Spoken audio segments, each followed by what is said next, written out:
Well, living in near isolation, Thoreau wrote one of the great works about political justice.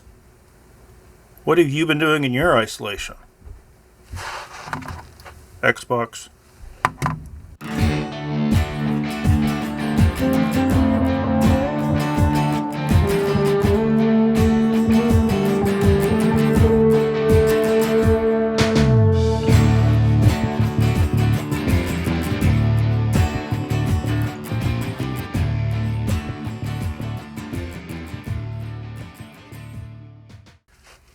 There's always been people who feel like they're inside society and people who feel like they're outside society. And each of those sides always thinks that they're right. Thoreau obviously came down on the outside of society side. And he obviously disapproved of a lot of stuff that was going on. Was it effective disapproval? How much should you bring the law into such things? How much can you push for change? And what's going a little bit too far? If there's one thing we can all agree with, it's that there's way too much stupidity in the world and it's going to tear us apart. You want an example of this? Well, we give 80 million of them from recent news stories, but I think one article will suffice. Drunk Florida man tries to use taco as ID after his car catches fire at Taco Bell. Okay. Yeah, it's a Florida man story, and I know that Florida man is a wonderful stereotype. I am from Florida. I grew up there mostly. And something that you need to know about Florida is they have what they call the Sunshine Law, which says that records are more or less open down in Florida, legal records, governmental records. Lots of stuff gets reported. Everything gets reported. So we actually hear more about Florida man because Florida just gives us more possible news. It's not because this kind of behavior is more frequent in Florida. For whatever that's worth. I'm still happy I don't live there, but you get my point. This is just an example of stupidity that is no longer limited to Florida. It never really was limited to Florida. This kind of stuff happens all the time. This is a relatively benign example. I could go again to local news, but I try to keep it a little bit lighter than that. I don't want to cause anyone to go, oh God, the world. Ah! But just suffice to say, stupidity in the world. And I've figured out what we can do about it. Ban Justin Bieber. I mean, seriously, look at him. Does anyone with that kind of face deserve to be around here? The only thing that face is really doing is making me want to punch it for some reason. He has a very punchable face. And it's not just him we get rid of his music because it's the main offender. I'm not saying we kill him, we just take all of his music and take him and put him to an island in the middle of the Indian Ocean where there's no media, no chance of contact with the outside world, and everything would be a lot better. What? You don't believe me? You don't think that Justin Bieber is a bad influence on society? Let's look at some Justin Bieber. Tell me what you like. Yeah, tell me what you don't. I could be your buzz. Lightyear fly across the globe. Globe rhymes with don't. I don't never want to fight. Yeah, you already know I am make you shine bright like you're laying in the snow. This doesn't make sense on about 10 different levels. But it's not enough to show you just one bad set of lyrics that somebody should be banned. And I'm like, baby, baby, baby, oh. I'm like, baby, baby, baby, no. I'm like, baby, baby, baby, oh. I thought you'd always be mine, mine. Baby, baby, baby, oh. I'm like, baby, baby, baby, no. I'm like, baby, baby, baby, oh. I thought you'd always be mine, mine. It's not good, is it? Make you dance, do a spin and a twirl, and a voice going crazy on this hook like a whirlwind, swaggy. I mean, it was pretty bad until you had to throw wind on the end of whirl. I mean, twirl and whirl rhyme, then there's just this wind swaggy at the end. Can you imagine an album full of Justin Bieber doing acoustic versions? Oh. If you're not sure that he should be banned yet, I got a few more examples. With you, Shanti, with you, Shanti, with you under the mistletoe. It kind of just rings out the holiday spirit. Every time he leaves, excuse me, I almost said leaves. I almost used correct grammar. Every time he leave the city, you try to run game on me like it's just us. But I seen you in a Snapchat on his tour bus. When you hit my line, it don't mean that much. I'm getting chills, really. Is this person contributing anything good to society? Or is he just kind of dragging us all down on his level? Well, if you want to get a good breakdown of Justin Bieber's stuff, this pie chart does a good job. The blue portion about a girl he'll never get with, orange, the actual song lyrics, then 2 or 3 words repeated over and over again take up the bulk of it. Okay, so this might be an act. He might just be doing bad music because people like it for whatever reason. It surely can't be him. Haters call me gay, but their girlfriends want me more than them. Well, that puts those guys in their place, right? Or Justin Bieber asked to star in 50 Shades of Grey movie. It would be casting beyond belief.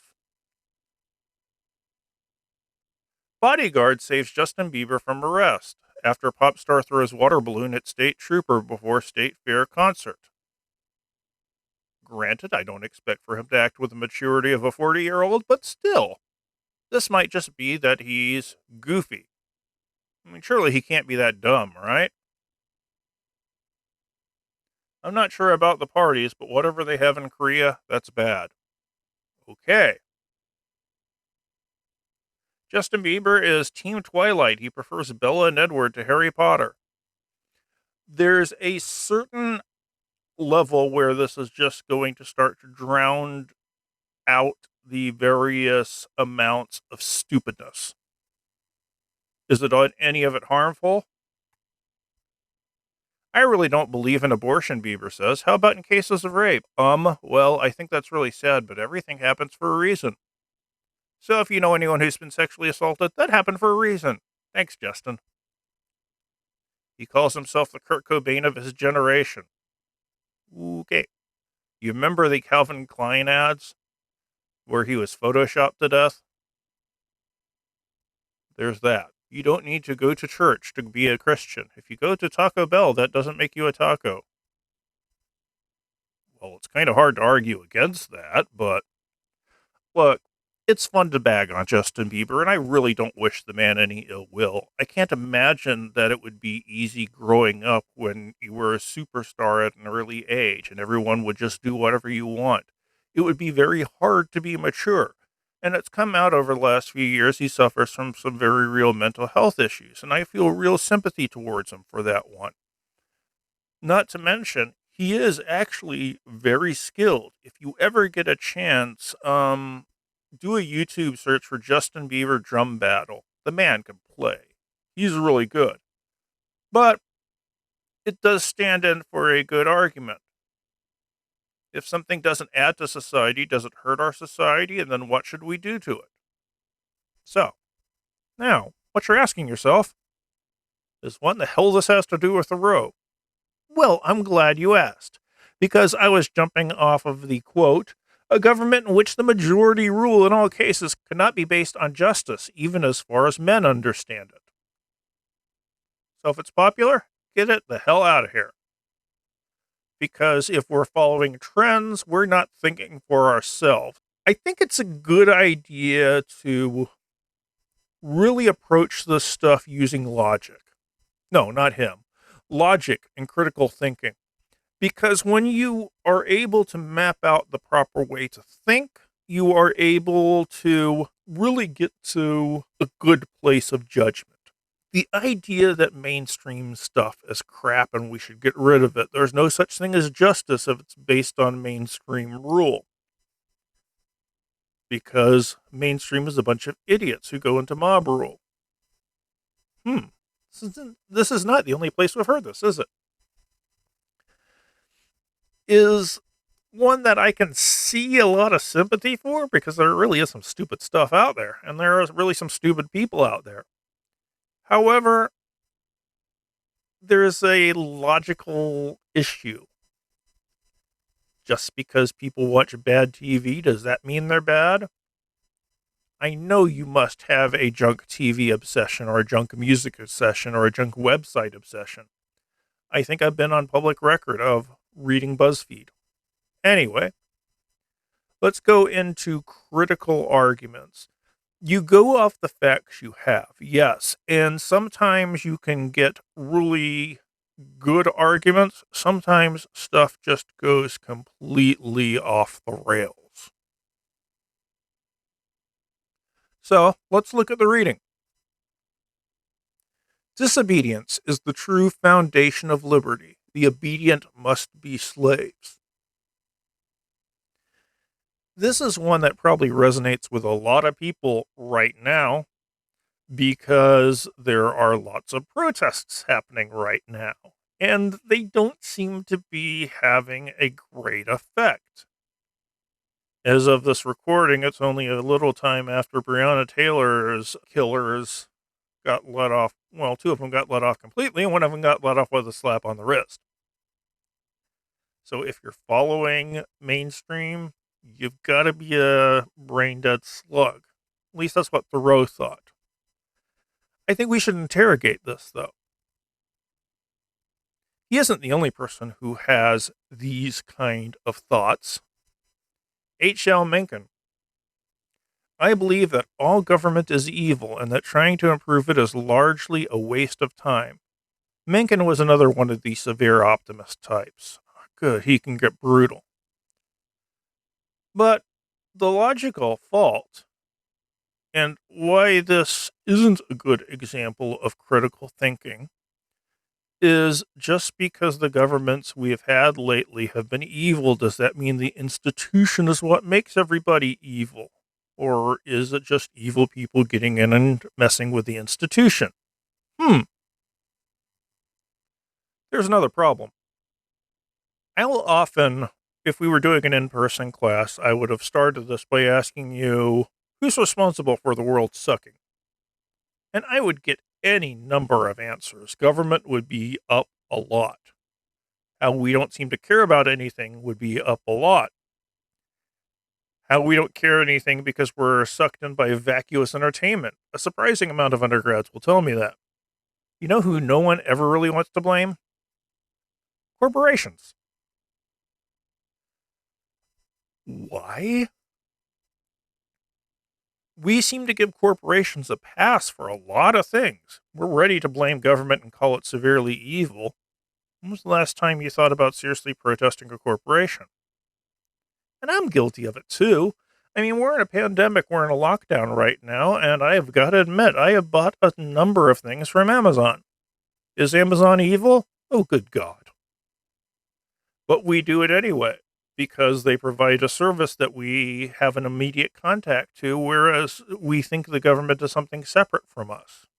You know who else doesn't get blamed a lot? Religion. Men never do evil so completely and cheerfully as when they do it from a religious conviction. Reminds you of Mark Twain a little bit, doesn't it? But we're loath to take on evil. A few years back, I saw a poll that was talking about Bernie Sanders running for president and his chances of election. And they went out and interviewed a lot of people and asked these people, with a generic candidate, say they admitted this one thing, how would that change how you trust the person? And the thing that would scare off the most voters was if someone came out as an atheist. Are we really that religiously devout in this country? Do we really think atheists are afraid? Lots of people think that they would destroy the world, because why in the hell would you have morality if there wasn't a God hanging over you? You know who else we don't want to blame all that much? Media. At least if we blame media, that doesn't stop us from actually consuming it. which might make us all a little bit hypocritical. There's one that we blame, but we don't do anything about, and that's technology. I would kill for a good phone that did calls and texting and directions and played my music and podcast and nothing else. Imagine how much time you'd save in your day if you didn't have 15 time killers right in front of you. It's to the point now where if you have people sitting around a table, you have to enforce some kind of rule to keep people from looking at their phones. Is this good for us? The thing is, most students know it's not good for us, but they're still on their phones all the time. Let's talk about civil disobedience. Thoreau was a massive influence on Gandhi. You know Gandhi, bald guy, glasses. Thoreau and Gandhi were both massive influences on Martin Luther King. The idea of simply refusing to put up with stuff and protesting to get change. I'm not going to participate in your world, and I won't let you make me. I'm not going to directly go out there and try to kill everybody. I'm just going to strongly put out my position and refuse to bend. And eventually you'll see when you can't defeat me that you're going to have to change. Here's the thing. The Charlottesville riots of 2017, when Nazis were marching on the streets, carrying tiki torches for some reason I've never figured out, started off as just a protest. Were they being civilly disobedient until somebody decided to run over someone else with a car? Critical thinking involves a lot of things, but it mainly involves interrogating your questions, interrogating your sources, and interrogating your answers. Don't stop asking questions. We live in a democracy, so don't laugh. No, really, don't laugh. In a democracy, it's hard to see it as not rule of the masses over the individuals. Hopefully, ideally, it's not going to be that way, but people tend to get carried away. Knowing where our places are and knowing where legitimate viewpoints might lie can be one of the more important things we'll ever do. Was Thoreau right? Was the great mass of people not worthy of his trust? Something to think about. See you in the next video.